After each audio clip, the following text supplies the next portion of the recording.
Halo, selamat pagi, selamat siang, selamat sore, selamat malam buat semuanya sahabat Dokter Gigi Channel. Saat ini kita akan membahas mengenai variabel penelitian ya. Materi ini diajarkan pada mahasiswa program studi pendidikan Dokter Gigi Fakultas Kedokteran Universitas Samratulangi semester 7 di modul metodologi penelitian dan statistika kesehatan dasar. Jadi salah satu materinya yaitu mengenai variabel penelitian. Dan dalam suatu penelitian itu ada variabel ya yang dikatakan variabel.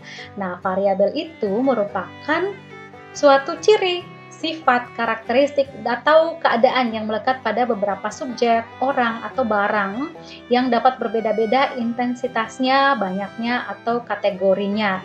Nah, ini ada berbagai macam pengertian ya.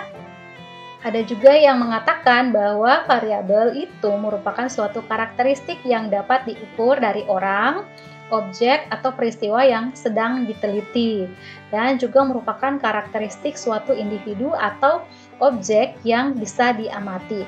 Nah, sebagai contohnya adalah tingkat pengetahuan, status kebersihan gigi dan mulut, status karies gigi, jenis kelamin, umur, dan lain-lain itu semuanya merupakan variabel. Jadi misalnya nih kita mau meneliti ada 10 orang ya, mereka ditanya tentang usia berapa saat ini ya. Nah, jawaban masing-masing orang itu ternyata berbeda-beda, misalnya ada yang 20 tahun, 30 tahun, berapa tahun ya, itu semuanya disebut dengan variabel. Nah, sekarang kita masuk ke klasifikasi variabel. Jadi variabel ini bisa diklasifikasikan. Yang pertama berdasarkan konteks hubungannya. Yang pertama yaitu variabel bebas atau yang disebut dengan independent variabel. Biasa juga disebut dengan variabel prediktor, stimulus, input, antecedent. Jadi kalau misalnya disebut ini variabel itu semuanya sama ya. Maksudnya apa? Kenapa dikatakan variabel bebas? Karena variabel ini akan memengaruhi variabel yang lain, atau dia bisa menjadi sebab timbulnya atau berubahnya variabel dependen atau terikat. Nah, kita bisa lihat di sini gambarnya lingkaran ya, ini merupakan variabel independen yang memengaruhi variabel dependen. Sebagai contohnya adalah hubungan pengetahuan kesehatan gigi dan mulut dengan status karies pada masyarakat bla bla bla ya, pada dimana terserah subjeknya, dimana subjek penelitiannya. Nah, pengetahuan kesehatan gigi dan mulut ini merupakan variabel independen atau variabel bebas yang akan memengaruhi status karies pada masyarakat titik-titik. Status karies ini merupakan variabel dependen. Nah, yang berikutnya masih berdasarkan konteks hubungannya. Yang kedua adalah variabel terikat atau dependent variabel. Disebut juga ini variabel kriteria, variabel respon, output atau hasil, atau juga variabel tergantung. Nah, variabel ini kenapa dikatakan terikat? Karena merupakan variabel yang dipengaruhi atau menjadi akibat karena adanya variabel independen tadi. Contohnya tadi ya, masih judul yang sama, hubungan pengetahuan kesehatan gigi dan mulut dengan status karies pada masyarakat titik-titik. Nah, variabel independen ini akan memengaruhi terjadinya variabel dependen, menentukan terjadinya variabel dependen atau variabel terikat.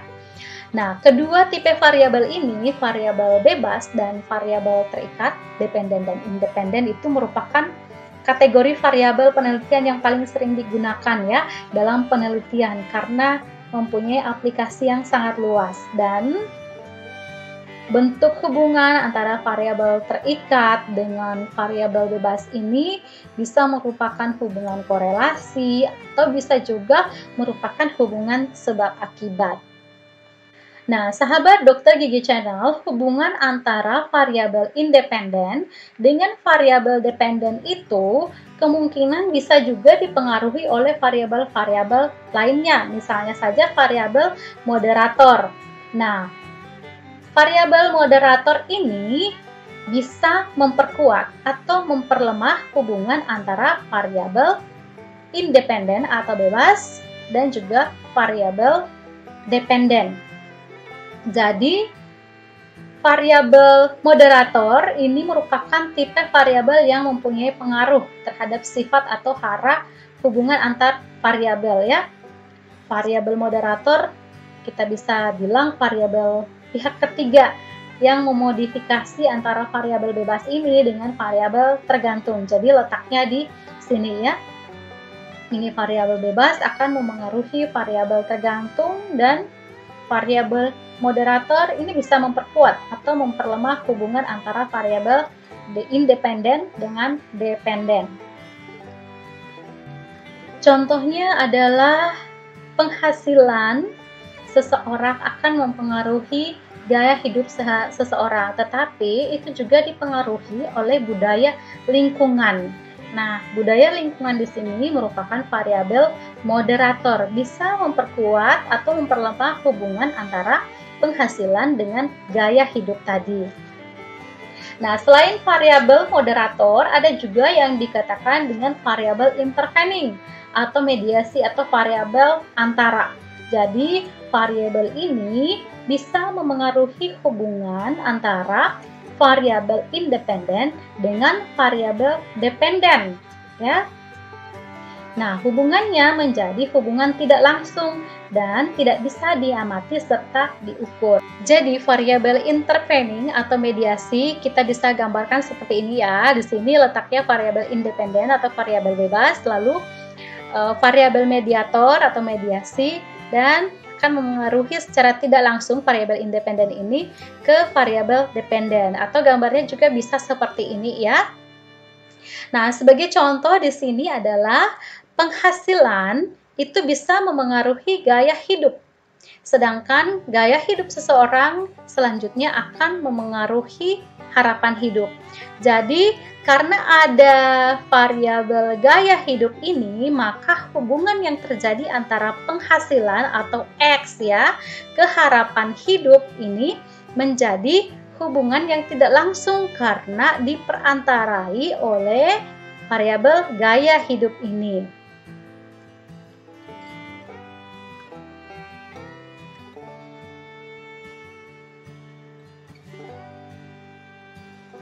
Nah, kalau kita lihat dari definisinya, variabel mediasi atau intervening dan juga moderator itu sama-sama memengaruhi hubungan antara variabel independen dengan dependen. Nah, perbedaannya yaitu variabel mediasi terletak di antara variabel independen dengan dependen, sehingga variabel dependen tidak dapat langsung terpengaruhi oleh variabel independen. Contohnya ini ya, penghasilan itu akan memengaruhi gaya hidup seseorang. Dan selanjutnya gaya hidup seseorang akan memengaruhi harapan hidup. Jadi secara tidak langsung penghasilan akan memengaruhi harapan hidup karena diperantarai oleh variabel gaya hidup. Sedangkan moderasi itu letaknya di tengah, di luar ya. Kalau variabel mediasi berada dalam satu jalur hubungan, sedangkan moderator di luar sini ya. Nah, ini contohnya variabel moderator. Jadi di antara penghasilan dan gaya hidup terdapat variabel budaya lingkungan yang merupakan variabel moderator. Selanjutnya, klasifikasi variabel masih berdasarkan konteks hubungannya, yaitu variabel pengganggu. Jadi ini bisa mengganggu hubungan antara variabel independen bebas dan juga variabel dependen, sehingga hasilnya bisa menjadi bias, ya. Lalu klasifikasi variabel lainnya, kalau tadi berdasarkan konteks hubungannya, sekarang berdasarkan skala pengukurannya. Ini dibagi menjadi 4. Ada variabel nominal, ordinal, interval, dan juga rasio. Nah, klasifikasi variabel berdasarkan skala pengukuran ini dibahas secara khusus pada pertemuan yang berbeda mengenai skala data atau skala pengukuran variabel. Lalu berikutnya klasifikasi variabel berdasarkan dapat tidaknya variabel dimanipulasi. Itu terdiri dari variabel dinamis, yaitu variabel yang bisa dimanipulasi atau diintervensi oleh peneliti. Misalnya saja metode mengajar atau teknik pelatihan, bagaimana kita menyuluh, itu disebut sebagai variabel dinamis. Sedangkan variabel statis merupakan variabel yang tidak bisa diintervensi atau dimanipulasi oleh peneliti. Misalnya saja jenis kelamin lah. Kalau jenis kelamin laki-laki, emang peneliti mau rubah jadi perempuan, nggak bisa ya. Jadi ini statis, kita tidak bisa intervensi. Laki-laki jenis kelamin ya tetap laki-laki. Kemudian umur, itu tidak bisa kita ganggu gugat, tidak bisa dimanipulasi. Demikian juga dengan status perkawinan.